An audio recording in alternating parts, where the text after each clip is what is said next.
welcome to Leak Wine TV. I'm your host, Mark Fusco, here for a special show today. We are going to be tasting some really cool wine, and I bet you, probably out of all my viewers, probably none of you have ever even heard of it, if you've even tried it. So I'm real excited about this. I got a great invitation to come here to the barn door to taste this. I've got Steve and Kellis. Steve's here with Barn Door. Kellis with Republic National. They're a very large distribution company. Just they're kind of in a few places. But so we're going to come here and taste this wine and talk about it. So first, before we get into the wine, we're going to talk about these two fine gentlemen that have become my new best friends, and we'll see what's going on. We'll start off with you.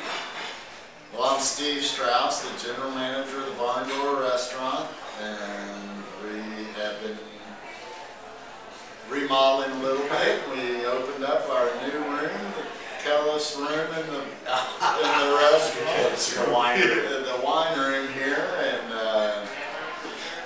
so we're trying to expand our wine list a little bit and add some more European feel to the list and round it out a little bit. Cool. We've been almost exclusively California for forever, and we're gonna start adding some European wines to the list. All right, great. Now, and this has only been open for what, a month? The room's only been open for about a month. All right. But how long has the Barn Door been around? Barn Door's been here for 56 years. Yeah. It's about time we started Do some wine. yeah. That's awesome. They built it the year I was born. There you go. See? They built the barn door. Did I just say I was 56? Okay. Yeah. Awesome, awesome. Kellis, tell us a little bit about yourself here. My name is Kellis Chandler. I work for the Republic National Distributing Company. Actually, it's the old Block Distributing Company. Right. Alan Beeman, Eddie Block, locally owned company. Expanded dramatically in the past 8 to 10 years. We are now linked up with other families in 22 states. I've been doing it for 20 years. Okay. 18 years with Republic National. I was 12 years in the restaurant business. I tell people I used to be 6'4" and I'm only 35. So 12 years in the restaurant. I don't know how to eat it. But it's fun. It's a great business. It's enjoyable. I call myself a cork dork. We don't want to be too prestigious or wine is fun. We want to have fun. It should be, right? Yeah. Wine belongs with food, and it belongs with friends and having fun. Cool. Cool. I'm going to close the door real quick because it might, the sound might be a little bit. No editing. We're just going to let it go. Pots and pans banging in the back. Yeah.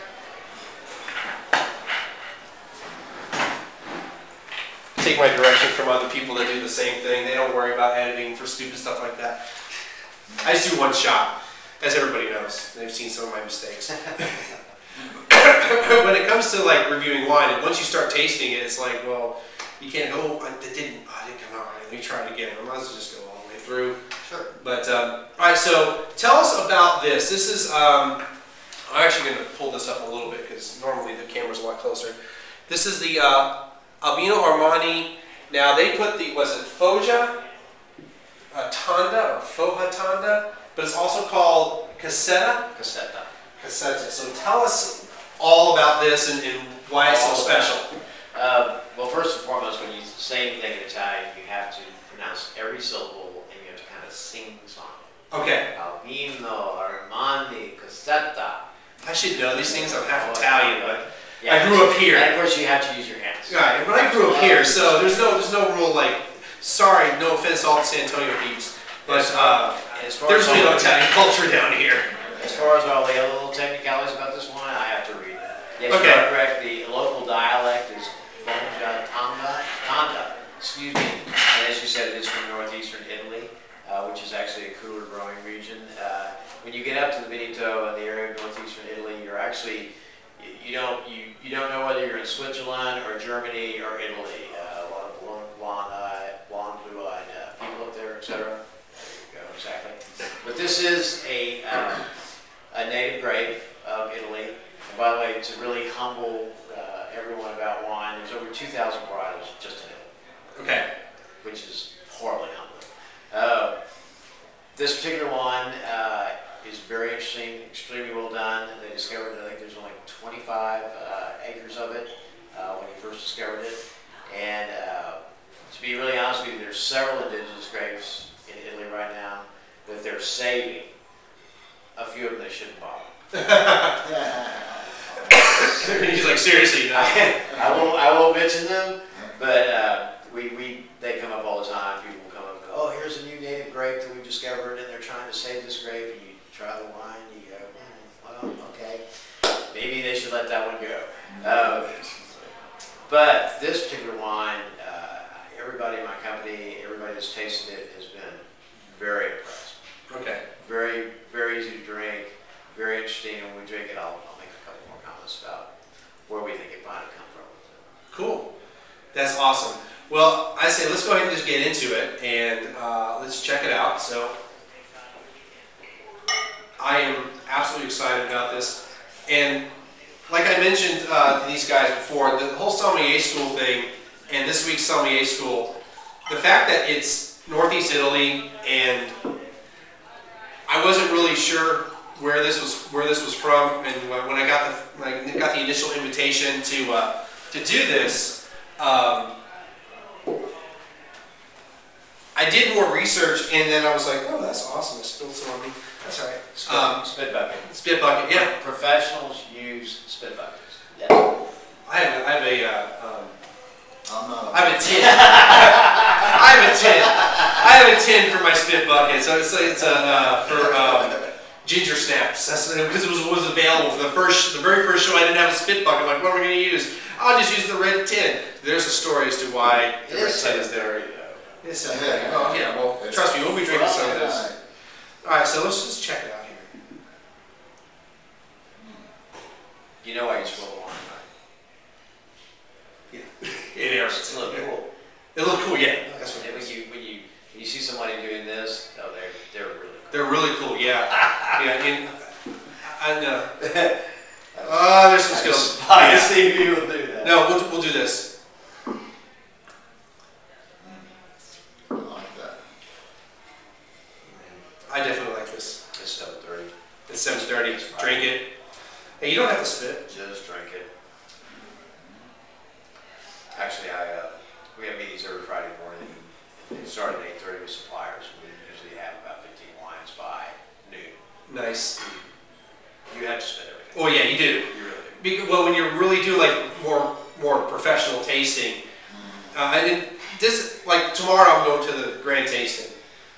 You don't drink all the wine because then you can't evaluate it by the end of the night, and two, you're not going to be able to drive home. You're not going to be able to enjoy it. I went to the one in April at the Albino, and I spit every wine out. And the people that worked the tables were so appalled that I was spitting wine. They actually asked me, don't you like it? I'm like, no, actually, I really like it a lot. And they didn't understand what I was doing because everybody else was taking it as an excuse to get drunk. Right.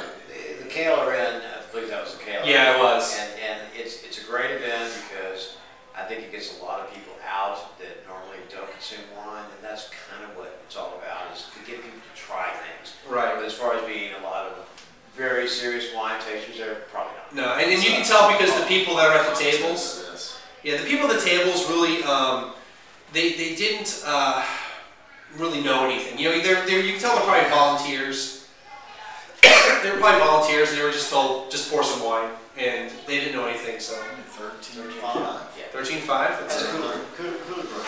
So that's really pretty high for each of them over there. So as far as value right now, what do you get? A little bit too. I'm getting It's such an unusual nose. It's really, really. I like it. I was trying to read up on this, and they threw a lot of things, and I'm like, really? If I get any of that, I'll be amazed if I get any of this stuff. I'm just getting some. To me, I'm getting brighter red fruit, not darker, not the earthy that I read. This is supposed to be earthy, so maybe more of the palate's supposed to be earthy, but I don't really get the earthiness on the nose.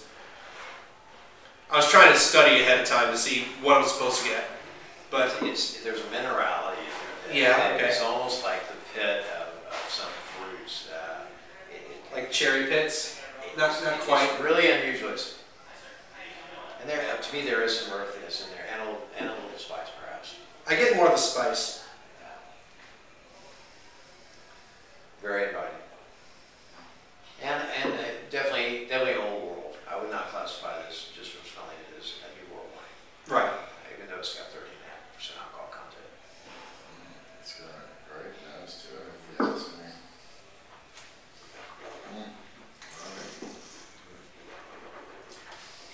Very great mid palate. Very seamless. Medium tannins, a little dust. The tannins towards the finish. Very easy to drink. Yeah, I'm getting the dust and the tannins. Yeah, it's not heavy. Boy, it'd go good with any Meat, kind of venison. Venison. Yeah. Quail. Well, It's got that gamey characteristic to it already, just a little bit. It's got a little Brettanomyces in it, I believe, especially on the backside. So yeah, it'd be fabulous with any kind of game. I've sat around with a bunch of people and we're trying to figure out where this grape came from, you know. Pinot Noir became Pinot Blanc, became Pinot Gris, and everything mutates and goes around. And we sat there and for some reason, we all started talking about Tempranillo from Spain. And then we started talking about Sangiovese. Well, maybe like something between Sangiovese and Tempranillo in there. So Maybe like a little cross. could be, you know, you never know, or a mutation. Mutation. Mutation of, so. They're very inviting, very clean. This is really nice. well And done. Well made. it's always great to be drinking. Filtered bright color too. Yeah. Just good brown, I good do. I also still get a little bit of spiciness to it. A little bit of fruit. Just keep I got mushrooms now. Very pretty wine. And the neat thing is, it's a geeky wine, but it's so easy to drink. It's approachable. It's very approachable, and there's so many wines out there that are fun, that are interesting, that are geeky. And when you put them in the public's hand, a lot of times they're just a little too out there. This Right. wine is so drinkable, it's so easy to drink. I wouldn't call it an entry-level wine, perhaps, but Definitely a wine. Definitely a wine that, you know, if you like wine, if you're into wine, this is something that if you like drink. Merlot, if you like Pinot Noir, if you like Tempranillo, if you like Sangiovese, you'll like this one. Now, what's the retail of this, or is this going to be a restaurant-only thing? You know, it's really hard for me to quote that. You know, I'm in the wholesale business, and I call them restaurants. Gosh, It'll be about $25, $40. $30. I'm not sure. See, it's hard for me to, you know. Right. It is. Is this a wine Retail. you're going to carry, Louis or would have it about probably $25, $30. 25 to 30? Yeah, somewhere around there. Cool. A lot of suppliers. Very affordable. Yeah. For this quality wine. Good. I think I just got the mushrooms. Sometimes my nose falls behind some other people. That and just takes me a little bit longer. And black bit cherry. I think so, yeah. I got the cherries. Right there on the finish. Yeah, very good. Pork. But this was important. Tenderloin with, see, when I drink wine, I get hungry. Yeah. It's like, okay, you know, where's the venison, where's the quail, where's the pork tenderloin with With the cherry the sauce. cherries, Cherries. with the brandy cherries. Yeah, it's really, really good. I'm used to somebody's quote. So would you say maybe put some venison and put some cherries on it? Well, yeah, you That's a reference to somebody else. I'll tell you the reference is in a little bit. But venison and cherries on top. yeah, that's a reference to somebody else's show. I'm not gonna mess with that. I'm not gonna mess with that. No, it'd be like a great chutney sauce, and a lot of times Yeah. pork.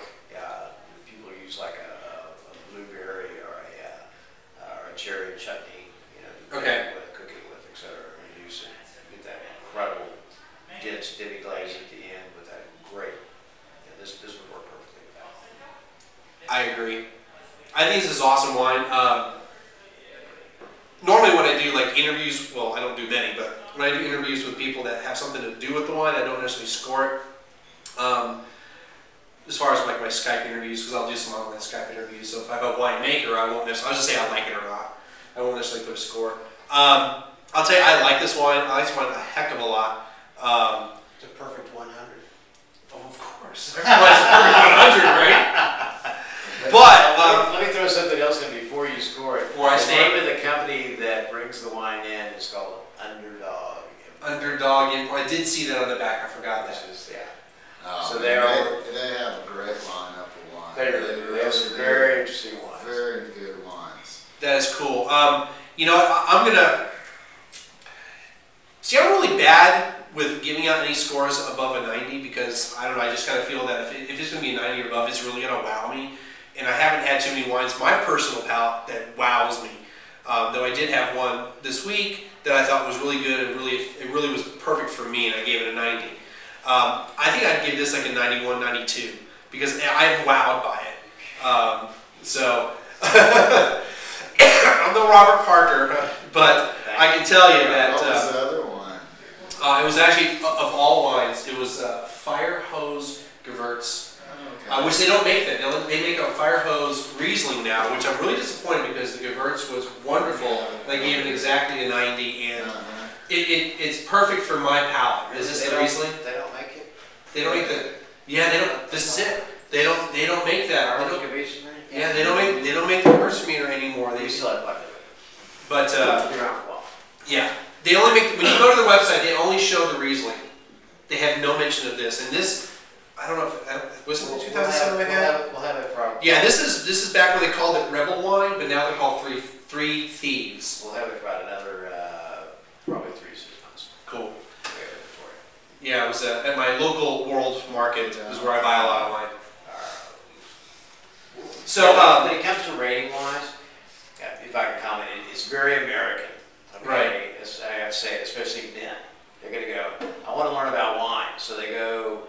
Wine Spectator, Robert Parker, all these. Right. And I've actually seen them walk into retail stores with the tear-out sheet. You know, looking for. I want this, and this. They're it's a personal thing. They're not available.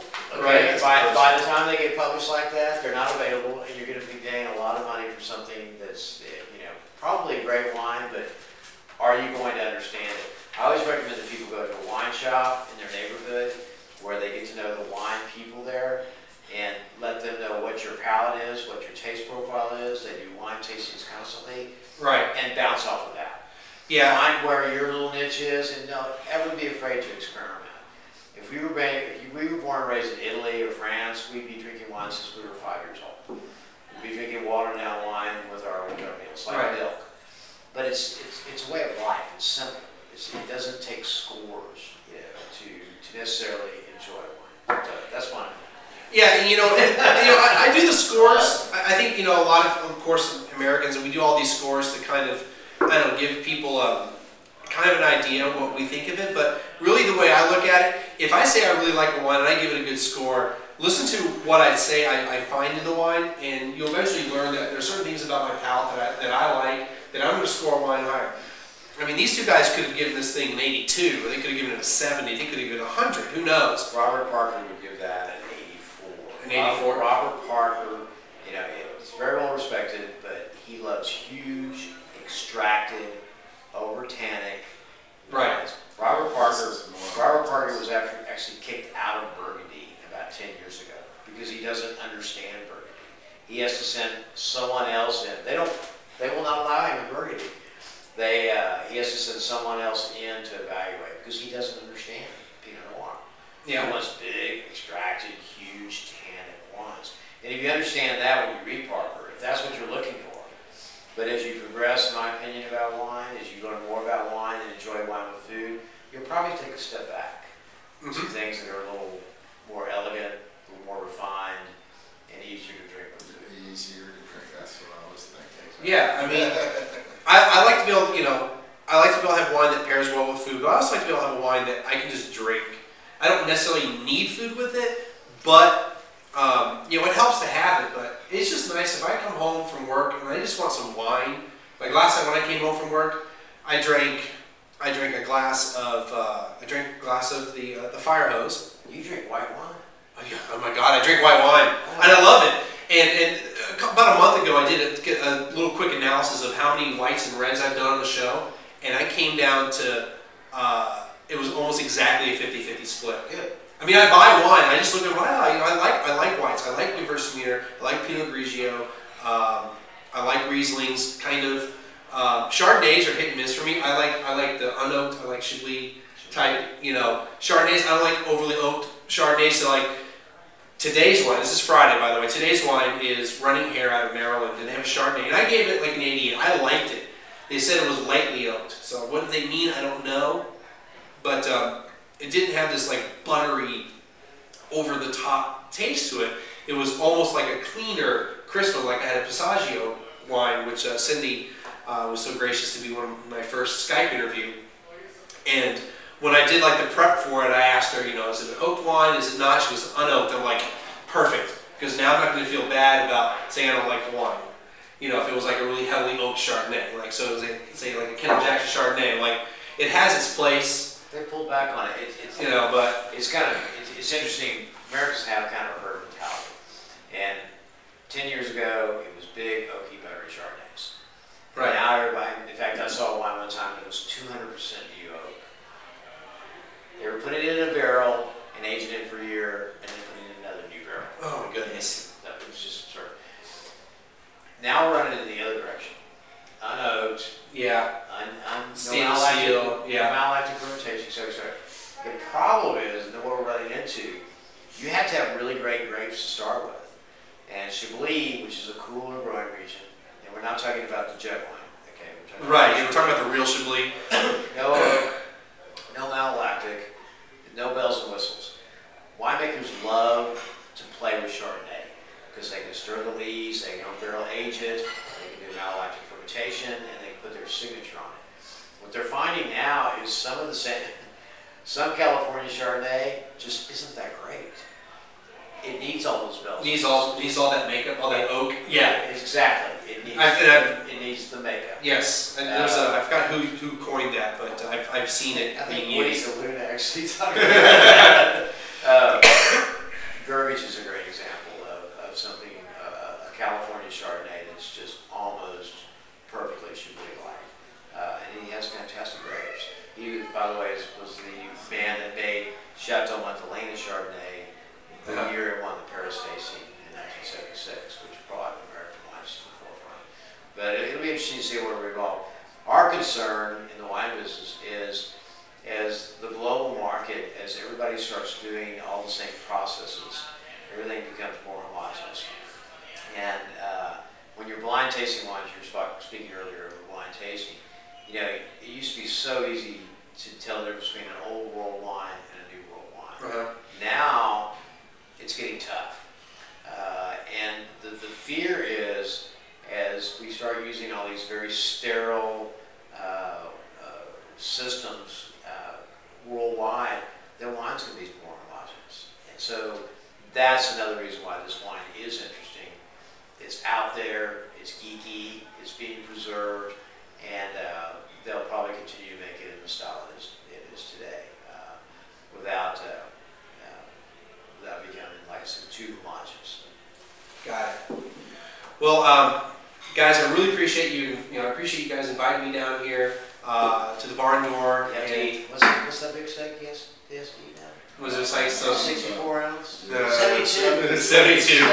Yeah, I won't eat the 72 ounce. That's Good why, Lord. That's why we invited you down. Oh, see? That's not getting on camera, by the way. About an hour. Got an hour to eat it, my goodness. Best hand-cut steaks in San Diego. Yeah. I'll be eating here, trust me. I didn't eat dinner. I didn't eat before I came. I made it so I'm going to be eating here.